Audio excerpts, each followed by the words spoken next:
बहुजन नायक मान्यवर कांशीराम साहेब यांच्या जयंतीनिमित्त सगळ्यांना शुभेच्छा.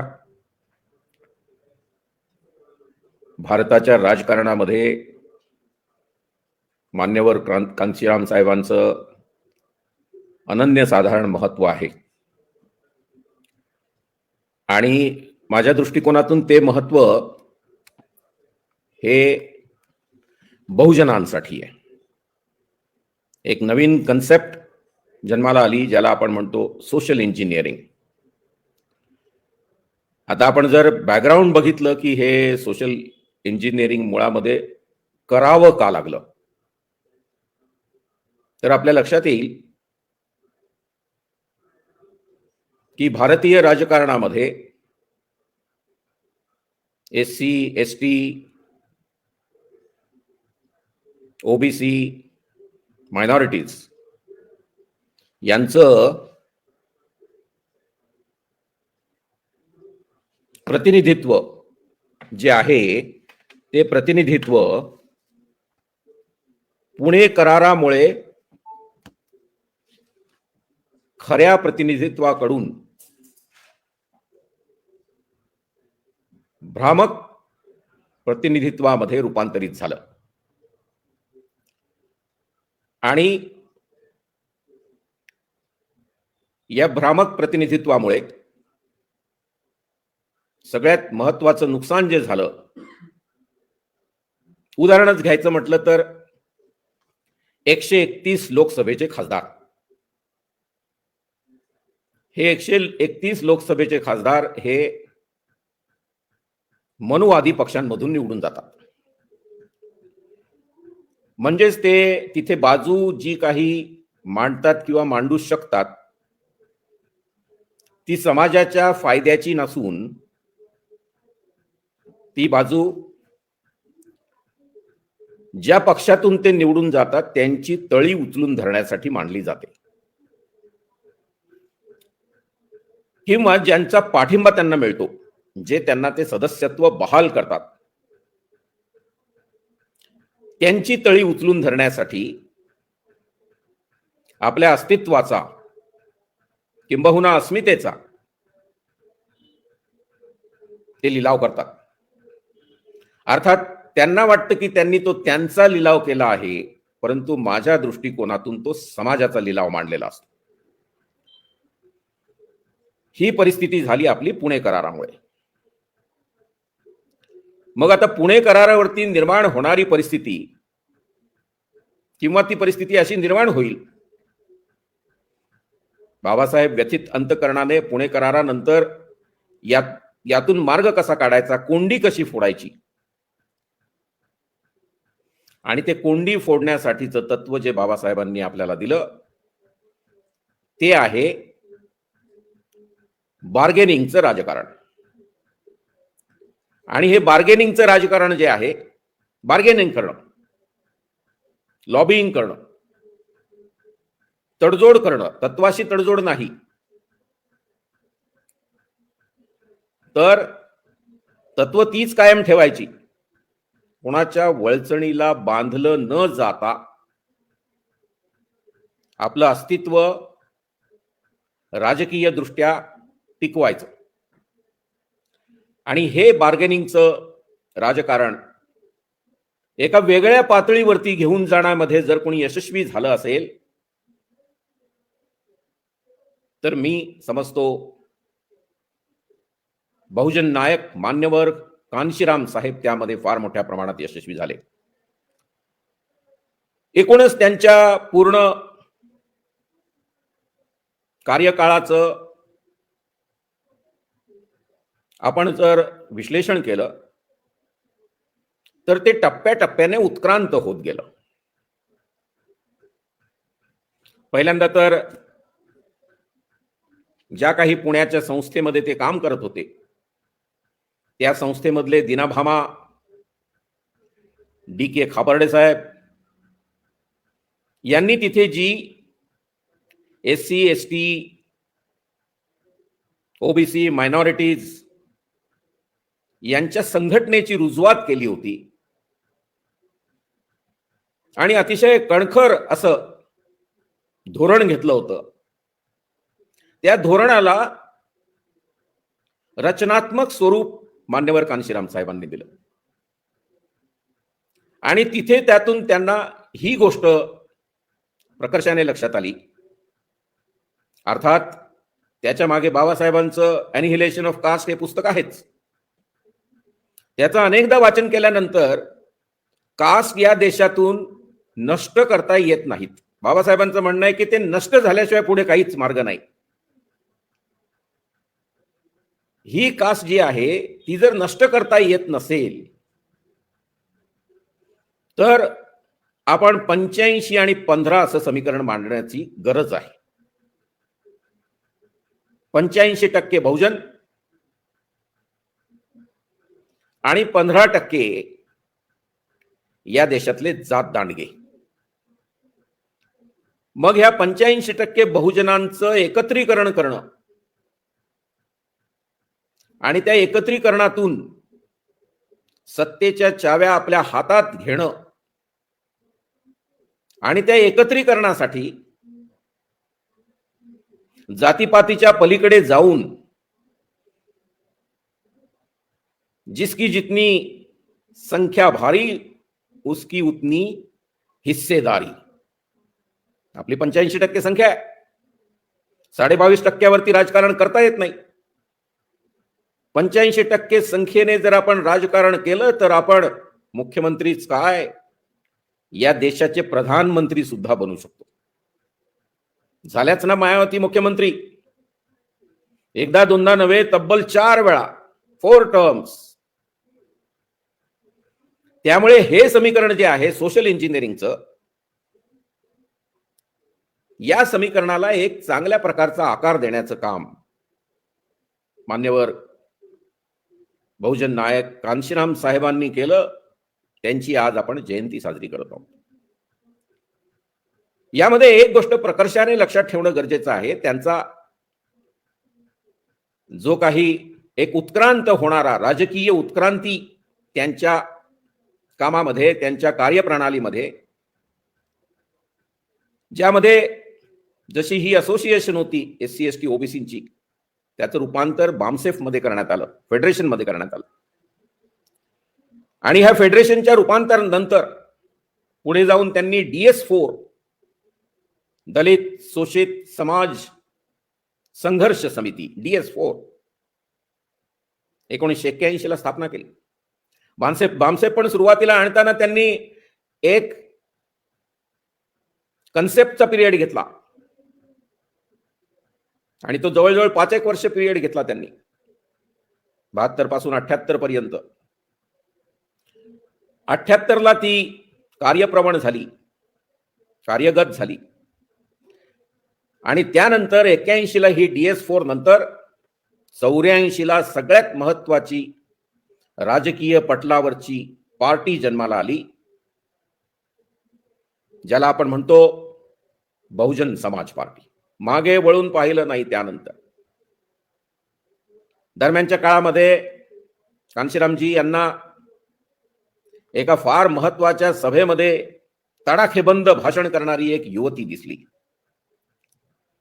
आणि त्या युवतीचं वैशिष्ट्य असं होतं की नुसतं भाषणच तडाखेबंद नव्हतं, तर तिथे जो कोणी वक्ता हरिजन हरिजन म्हणत होता त्यावरती ही युवती तुटून पडली होती. या युवतीचं नाव बहन मायावती. आता बहन मायावती यांना घेतल्यानंतर आपण म्हणतो की त्यांनी मुख्यमंत्री पदच नुसतं मिळवलं नाही, तर आपण अनेक प्रकारच्या सामाजिक सुधारणा उत्तर प्रदेशमध्ये बहन मायावती यांनी केलेल्या पाहतो. आता याच्यानंतरचा जो टप्पा आहे त्या टप्प्याकडे येताना आपल्याला सध्याच्या राजकारणाचा विचार करावा लागतो. काय झालंय सध्याच्या राजकारणामध्ये की ही इतकी परिश्रमाने निर्माण केलेला पक्ष शिल्लक राहील की नाही इथपर्यंत अवस्था यंदाच्या युपीच्या राजकारणात आपल्याला दिसली. अर्थात काही गोष्टी त्यामधल्या ईव्हीएमच्या आपल्याला लक्षात घ्याव्या लागतात. त्यामुळे खरं तर त्या आकडेवारीमधून त्या राजकारणाचं विश्लेषण करावं की नाही असा ईव्हीएमला विरोध करणाऱ्या माझ्यासारख्या कार्यकर्त्याच्या मनात प्रश्न निर्माण होतो. कारण जे काही आपण बघतो त्यामध्ये ईव्हीएम मधून या प्रकारचं जी काही सत्ता स्थापनेसाठी बीजेपीने षडयंत्र आखलेलं आहे त्याचा विचार करणं अत्यंत गरजेचं ठरतं असं मला वाटतं. परंतु या सगळ्या सोशल इंजिनिअरिंगला, अर्थात सोशल इंजिनिअरिंग ज्या प्रकारे कांशीरामजींनी वापरली आणि देशभर कांशीराम साहेब आणि त्यांचा पक्ष याचा प्रसार प्रचार झाला, हा भाग बाबासाहेबांच्या नंतर रिपब्लिकन पक्षाची धुरा महाराष्ट्रात ज्यांनी घेतली होती, ज्यांच्या खांद्यावर होती, त्यांना काही हे सोशल इंजिनिअरिंगचं गणित जमलं असं मला वाटत नाही. मी त्याच्या 3 पिढ्या करतो.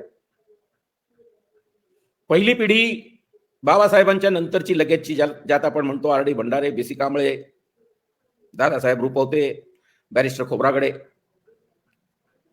त्यानंतरची पिढी येते राजा ढाले, नामदेव ढसाळ, भाई संगारे, अविनाश महातेकर, जवी पवार. आणि त्याच्यानंतर आपण सध्याची वंचित बहुजन आणि बाकी पिढ्या बघतो. म्हणजे त्या जरी पॅरलल होत्या पॅन्थरच्या काळामध्ये, तरी त्या काळामध्ये त्यांचं काही अस्तित्व दिसत नव्हतं आपल्याला, जे आपल्याला पुण्याच्या एल्गार परिषदेनंतर ते दिसायला लागलं. यांना जे जमलं नाही ते बहुजन नायक मान्यवर कांशीराम साहेबांना जमलं. काय आहे ते? तर मूल निवासी बहुजन ही एक नवीन संकल्पना, नुसती उदयाला आणणं नाही तर त्याच्या आधारे राजकारण करून सत्ता स्थापनेकडे जाणं, हे मात्र महाराष्ट्रातल्या लोकांना जमलं नाही. आणि खरं तर महाराष्ट्रातून कांशीराम साहेब व्यतीत अंतकरणाने त्यांनी व्यक्त केलेलं आहे की इथे राहिलं तर बहुजनांचं राजकारण वाढणार नाही, कारण हे लोक काही त्यांच्या एका परिघामधून बाहेर पडायला तयार नाहीये. आपण जर बघितलं तर नॉर्थकडे तो शेड्यूल कास्टचा परिघ तुटून schedule caste, schedule tribe, OBC, minorities, ज्यामध्ये ख्रिश्चनही येतील, ज्यामध्ये मुस्लिमही येतील, असं त्या परिघाचं विस्तारीकरण झाल्यानंतरच खऱ्या अर्थाने आपण राजकारण करू शकू. म्हणजे मला त्या सगळ्या राजकारणाचा विचार केल्यानंतर मनामध्ये हे येतं की पुणे करारामुळे आपली जी कोंडी झाली आहे ती कोंडी फोडता येते. एक नवीन आशा त्यातून पल्लवित होऊ शकते आणि पुन्हा एकदा आपण मुख्य प्रवाहातल्या राजकारणावरती आरूढ होऊ शकतो.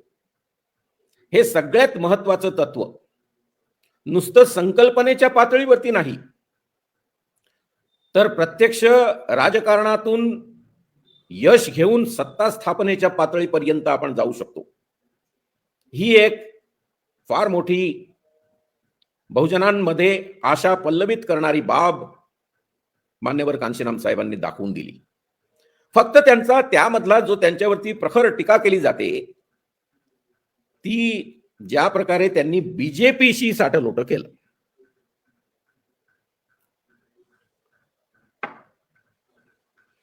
ते करत असताना त्यांचं जरी म्हणणं असायचं की यातून आम्ही बीजेपी संपवू, आता प्रश्न असा निर्माण होतो की यातून बीजेपी संपली का?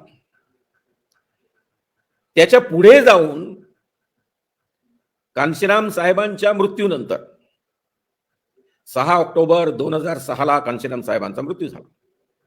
आजारी असायचे, 2 वर्ष बेड रिडन होते. फार त्यांची सेवा शुश्रूषा बहन मायावती यांनी केली.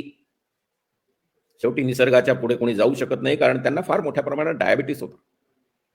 एकदा त्यांना हार्ट अटॅक येऊन गेला होता, त्यानंतर स्ट्रोक आला आणि त्यानंतर फायनली ते क्रिपल्ड झाले, बेड रिडन झाले.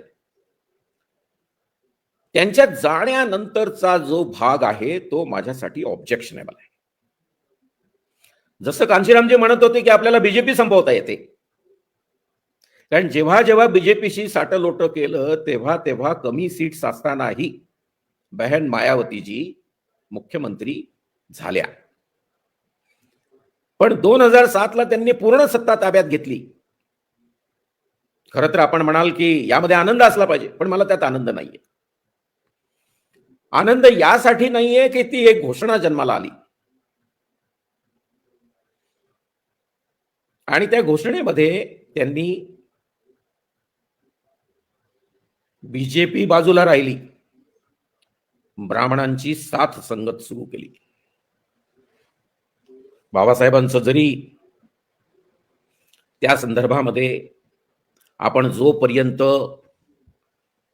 बार्गेनिंग करत नाही, सगळे एकत्र येत नाही, तोपर्यंत आपल्याला पुढचा टप्पा येत नाही. लखनौच्या सभेतलं भाषण, जिथे बाबासाहेबांनी सांगितलं की तुम्ही सगळे एकत्र झालात तर हे मुख्यमंत्री जे आहेत गोविंद वल्लभ पंत यांच्या जागी आपला मुख्यमंत्री आपण ठेवू शकतो, आणू शकतो. तोच धागा पुढे सोशल इंजिनिअरिंगचा कांशीरामजींनी घेतलेला आहे. त्या सोशल इंजिनिअरिंगला हा टर्न जो आला की प्रत्यक्ष ब्राह्मणांची 37% मत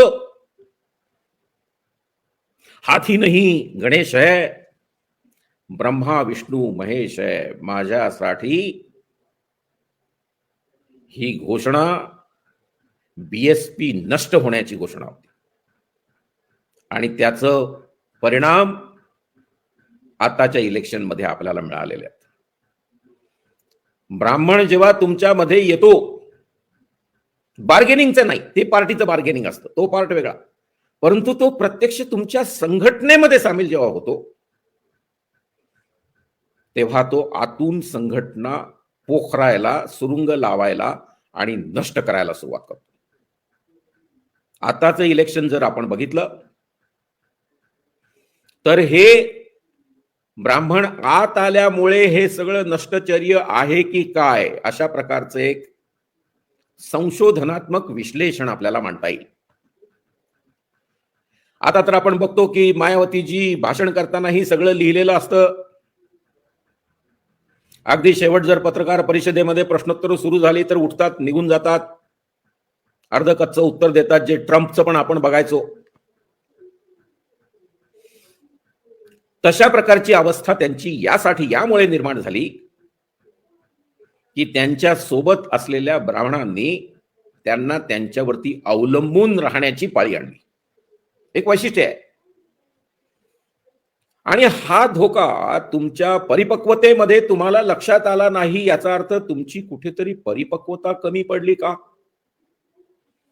म्हणजे तुमचे मेंटॉर जोपर्यंत कांशीरामजी होते तोपर्यंत कसलाच धोका वाटत नव्हता. जरी त्यांनी बीजेपीशी साटालोटं केलं होतं तरीही, पण तेव्हाही मनामध्ये शंकेची पाल निश्चित चुकचुकली होती की हे साटलोटं आपल्याला धार्जिणं राहणार आहे का?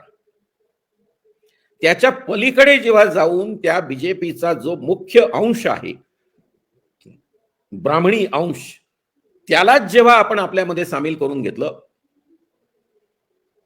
त्यावेळेला आपण संघटनेची शक्ती वाढवण्याच्या ऐवजी, जरी तात्कालिक त्या क्षणापुरता आपल्याला वाटलं 2007 ला की सगळी सत्ता आपण घेऊ शकतो, तुम्ही म्हणाल की मग 2009 ला एमपी आले ना 20, त्याचं काय?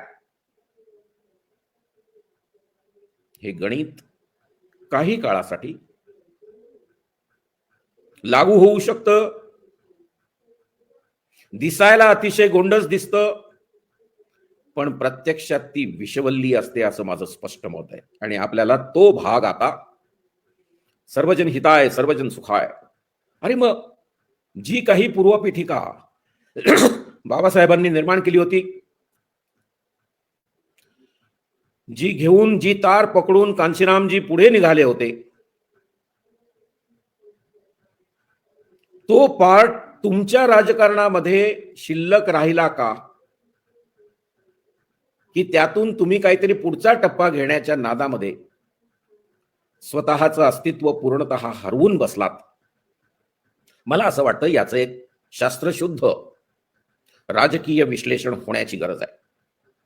कारण एवढा मोठा पक्ष निर्माण केला होता आणि त्या एवढ्या मोठ्या पक्षाची आता झालेली सगळी 5-6 शकलं जर आपण बघितली, महाराष्ट्रामध्येच त्याची 5 शकलं आहेत, युपी मध्ये 2 शकलं आहेत, ही सगळी अशा प्रकारची त्याची जी अनेक गटातटांमध्ये रूपांतरित झालं.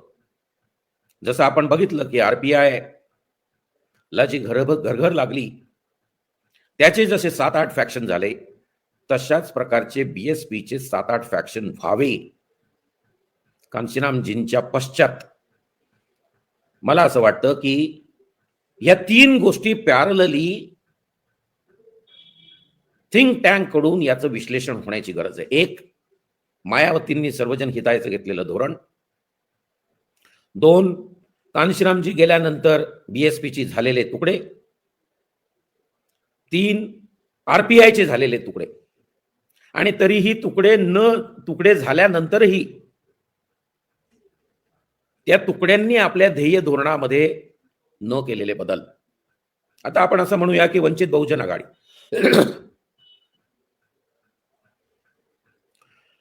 वंचित बहुजन आघाडीने हा जो प्रयोग आहे, एससी एसटी ओबीसी यांना एकत्र करून, आपण सगळ्यांना वंचित म्हणून एकत्र करून पुढे जाऊन सत्ता स्थापनेच्या दृष्टीने आपण काही करू शकतो का, याविषयी जो प्रयोग केला गेला. त्यानंतर 2 इलेक्शन पाहिले मी.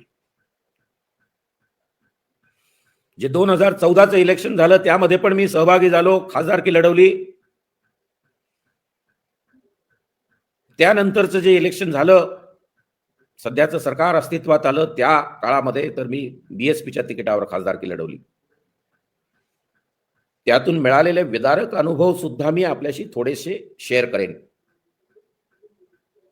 कारण ती फर्स्ट हँड इन्फॉर्मेशन आहे, ती मी सांगणं अत्यंत गरजेचं आहे.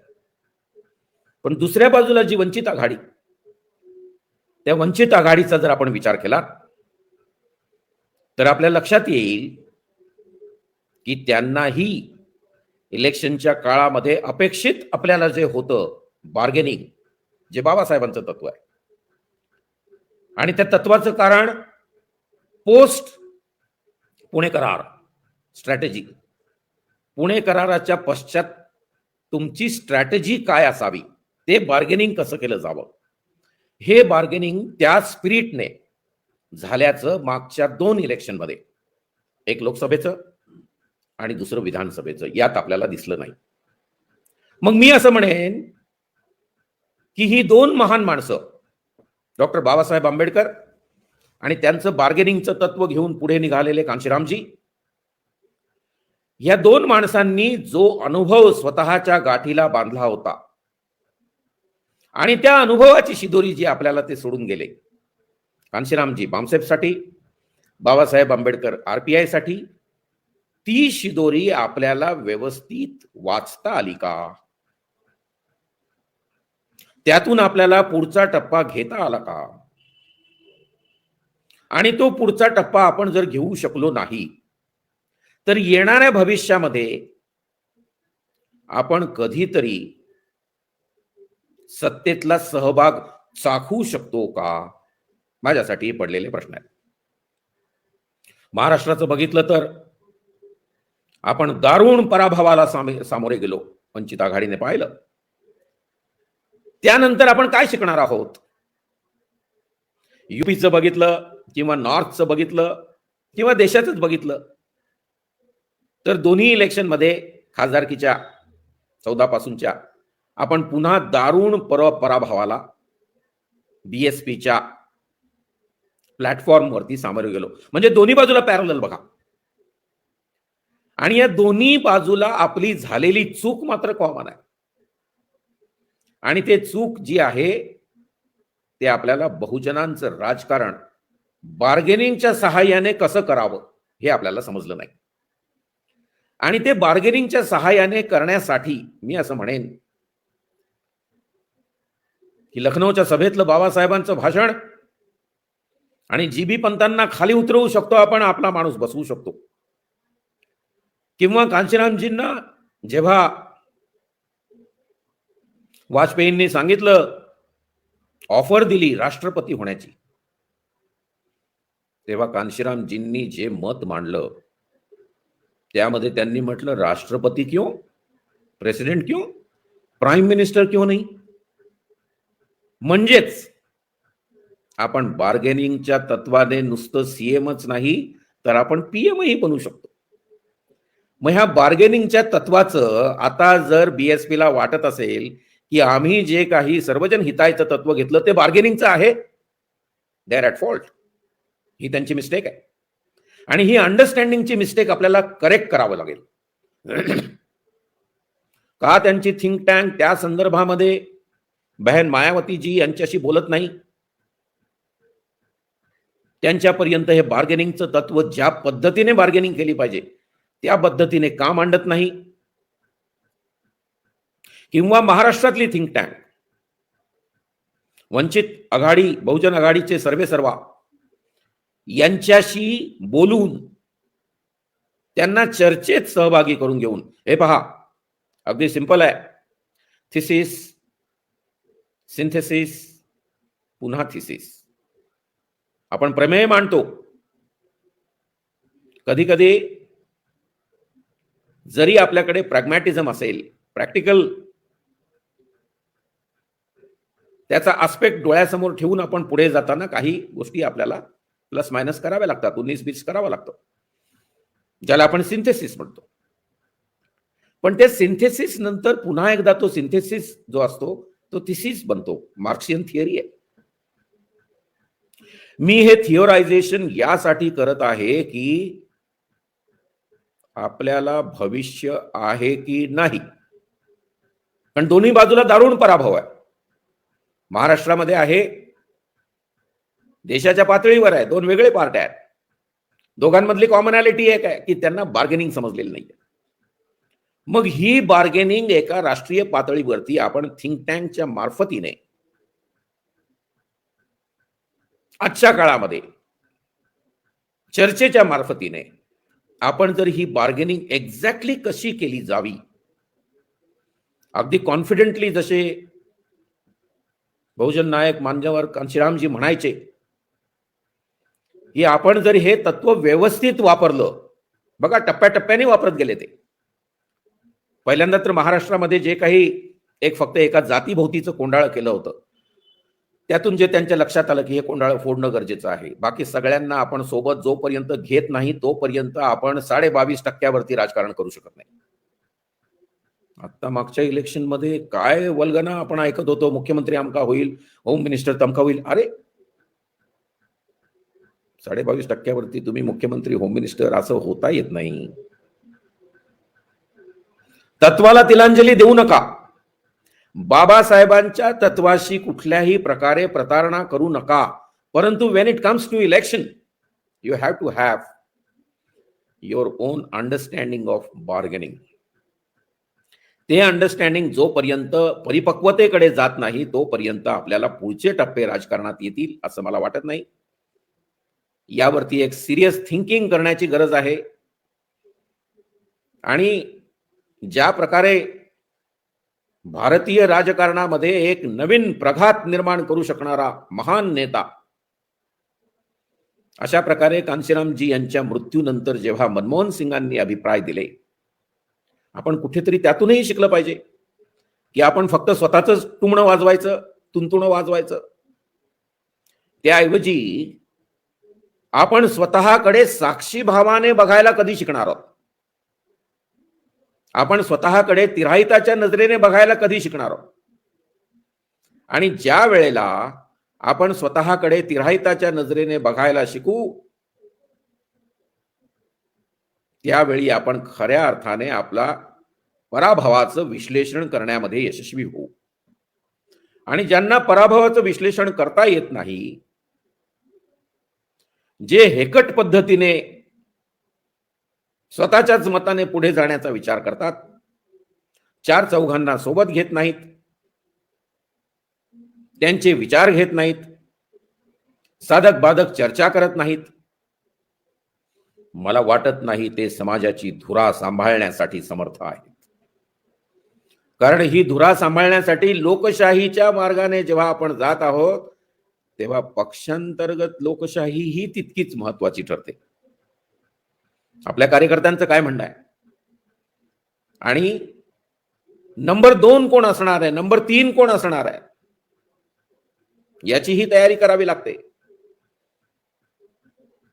नाहीतर असं होईल ते आफ्टर मी डेल्यूज, लुई दी 16 16व्या लुईचं जसं म्हणणं होतं, लोकांनी विचारलं की भाऊ तू असा का वागतोस, हे सगळं इरिलेव्हंट आहे. तर तो म्हटलं मला काय करायचंय, माझ्यानंतर डेल्यूज झाल्याने मला काय फरक पडतो. डेल्यूज म्हणजे सगळं नष्ट होणे, महापूर येणे, सगळं गाडलं जाणे. मला असं वाटतं आपण बाबासाहेबांनी आपल्याला जी लोकशाहीची परंपरा दिलेली आहे देशाला, हे काळ असा होता की ज्या वेळेला म्हटलं जात होतं बाबासाहेबांच्या काळात पक्ष कसा असावा, तर डॉक्टर बाबासाहेब आंबेडकरांचा पक्ष पहा.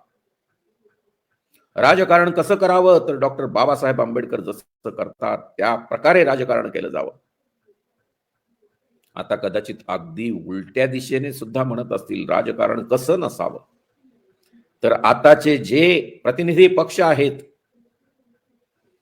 ते प्रतिनिधी पक्ष ज्या प्रकारचं राजकारण करत आहेत त्या प्रकारचं राजकारण नसावं असं जर म्हटलं गेलं तर मला वाटतं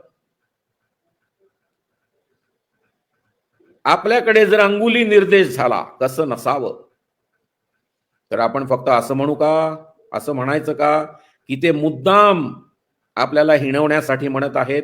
मी मान्य करणार नाही. आपण त्यातून काहीतरी शिकलं पाहिजे. आपण त्यातून आपल्याच लोकांना सोबत घेऊन विश्लेषण केलं पाहिजे आणि त्या विश्लेषणानंतर जो मार्ग बाहेर येईल लोकशाहीच्या मार्गाने त्याचं अनुसरण केलं पाहिजे. आता राजकारण जे आहे ते एका स्टिरियोटाइप मधून बाहेर पडलेलं आहे. आपल्याकडचा फक्त आता जो नवीन भ्रम निर्माण करण्यामध्ये सत्ताधारी यशस्वी झालेले आहेत ईव्हीएमच्या मध्यस्थीने मार्फतीने, त्यामुळे खरं तर त्याचं विश्लेषण करावं की करू नये. बरं, जिथे जिथे त्यांची सरकारं आहेत तिथे तिथे ते निवडून येतात, जिथे त्यांची सरकारं नाहीत तिथे ते निवडून येत नाही. याचा अर्थ तिथे ते मशीन मॅनेज करताना त्यांना त्रास होतो. वेस्ट बेंगॉलमध्ये जमलं नाही आणि तीच गोष्ट झाली पंजाबमध्ये. आता पंजाबमध्ये 30% दलित आहेत. झाडूची टोपी घेऊन फिरणारे केजरीवाल कुणाची वोट बँक आहे? दलित, आदिवासी, ओबीसी यांची वोट बँक जर दुसरा माणूस घेऊन जात असेल आणि लाजे काजेने का होईना त्याने डिक्लेरेशन केलं की इसके बाद में हम फोटो रखेंगे सिर्फ भगत सिंह और बाबा साहब, कारण त्याला माहिती आहे ही सगळी वोट बँक जे दिल्लीत झालं तेच पंजाबमध्ये झालं. ओरिजिनली वोट बँक कुणाची आहे? डॉक्टर बाबासाहेब आंबेडकरांची आहे. मग त्यानंतर बाबासाहेबांचाच फोटो राहील. उनको सावरकर पढ़ाने दो, हम आंबेडकर पढ़ाएंगे. याचाच अर्थ, त्याचा मतितार्थ काय की त्या माणसाला कळलेलं आहे की जोपर्यंत बाबासाहेबांना आपण सोबत घेत नाही आणि जोपर्यंत हीच बहुजनांना सोबत घेऊन पुढे जाण्याची कान्शीरामजींची तत्वप्रणाली घेऊन आपण पुढे जात नाही तोपर्यंत या देशाचं राजकारण करता येणार नाही. जसं व्हीपी सिंग जेव्हा प्राईम मिनिस्टर झाले होते तेव्हा त्यांनी सांगितलं होतं सरळ, आता एका पक्षाची मेजॉरिटी येईल, विसरून जा. Now the face of Indian politics hereafter is going to be face of coalition government. मी असं म्हणेन त्यात थोडासा फरक करू. यानंतरचा भारतीय राजकारणाचा चेहरा हा बहुजनांचं राजकारण हे असणार आहे आणि त्या बहुजनांच्या राजकारणाचा चेहरा आपल्याला डॉक्टर बाबासाहेब आंबेडकरांनी दिला आणि त्याच्या पुढे जाऊन बहुजन नायक मान्यवर कान्शीरामजी यांनी तो यशस्वीपणे अंमलात आणला. फक्त एवढं जाता जाता त्यांनी सुश्री बहनजी मायावती यांना सांगून गेले असते की ही बार्गेनिंग जी मी करतोय बीजेपीशी त्याचा अर्थ असा नाही की प्रत्यक्ष तुम्ही जात दांडगे तुमच्यामध्ये घेऊन पुढे चला, बहुजनांना घ्या. त्यात जात दांडगे नाहीयेत, त्यात एससी आहेत, एसटी आहेत, ओबीसी आहेत आणि मायनॉरिटीज आहेत. यात 15% नाही आहेत. ते 15% जेव्हा तुमचा भाग बनतात तेव्हा ते तुम्हाला आतून सुरुंग लावतात आणि ते सुरुंग लावले गेले, तुम्हाला निष्प्रभ करण्यात आलेलं आहे. हे कार्यकर्ते तुमचे का सांगत नाही तुम्हाला की अहो तुम्ही you're lacklustre now, you are no more effective. तुमच्यातला प्रभाव नष्ट झालेला आहे. तुम्ही प्रभावहीन झालेले आहात, निष्प्रभ झालेला आहात. निष्प्रभ. जे केंद्रात दिसलं तेच महाराष्ट्रात, जे युपीत दिसलं तेच अन्य राज्यांमध्ये. पंजाबची 30% जनता तुमच्याकडे का राहिली नाही, का निघून गेली, हे प्रश्न तुम्ही स्वतःला विचारणं गरजेचं आहे. आपण नुसतंच नेमेची येतो पावसाळा तशा प्रकारे नुसती जयंती साजरी करण्याच्या ऐवजी, ज्यांना आपण बहुजन नायक म्हणतो, ते बहुजन नायक मान्यवर कांशीरामजी यांची जयंती साजरी करताना आपण हाही विचार डोक्यामध्ये ठेवला पाहिजे की आपल्याला बहुजनांचं राजकारण कशा प्रकारे करता येईल, त्याची संरचना कशी करता येईल, ते स्ट्रक्चरली साऊंड असलं पाहिजे. आम्ही हा प्रयोग नाशिकमध्ये केला होता. पुरोगामी लोकशाही आघाडी स्थापन करून 21 उमेदवार आम्ही नाशिकमधून लढवले होते मागच्या कॉर्पोरेशन इलेक्शनमध्ये. वैशिष्ट्य असं होतं की जेव्हा अपरांती अकॅडमीमध्ये बैठका व्हायच्या, त्या बैठकांना कार्यकर्ते होते आणि कार्यकर्ते आम्हाला सांगत होते, सर आमच्या नेत्याशी बोला. नेत्यांच्या महालात खबर नव्हती. आपण अशा प्रकारच्या अहंकारामधून बाहेर येणं ही गरजेचं आहे. आपण जेव्हा राजकारण करतो तेव्हा ते ऑटोक्रॅटिक असता कामा नये. कधीही ती स्वतःची मालकी समजू नये. ती एकाधिकारशाही असता कामा नये. ती लोकशाही असणं गरजेचं आहे. मला खात्री आहे की येणाऱ्या भविष्यामध्ये हे नेते अंतर्मुख होतील.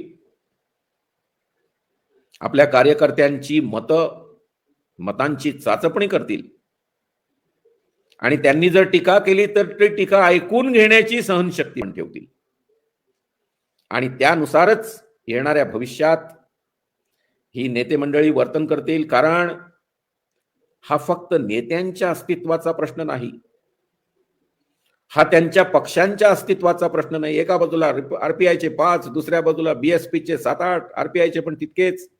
काही लोकांचे तर पक्ष एक सिंगल माणूस असतो, 5-10 माणसं असतात आणि ते राष्ट्रीय पक्ष घोषित करतात. अशा प्रकारची जी प्रवृत्ती निर्माण झालेली आहे, त्या प्रवृत्तीतून या बहुजनांच्या नेतृत्वाने बाहेर पडून सर्वसमावेशक नेतृत्व आपल्याला कसं देता येईल आणि 85 आणि 15 हे गणित कसं मांडून 85ची जोपर्यंत आपण जुळवणी करून या देशामध्ये इलेक्टोरल पॉलिटिक्स करत नाही, निवडणुकीचं राजकारण करत नाही, तोपर्यंत आपल्याला सत्ता ताब्यात घेता येणार नाही. येणाऱ्या भविष्यात माझी नम्र विनंती आहे ह्या नेत्यांना, त्यांनी बसावं, त्यांनी चर्चा करावी कार्यकर्त्यांशी, अन्य पक्षांमधल्या पण महत्वाच्या लोकांशी चर्चा करावी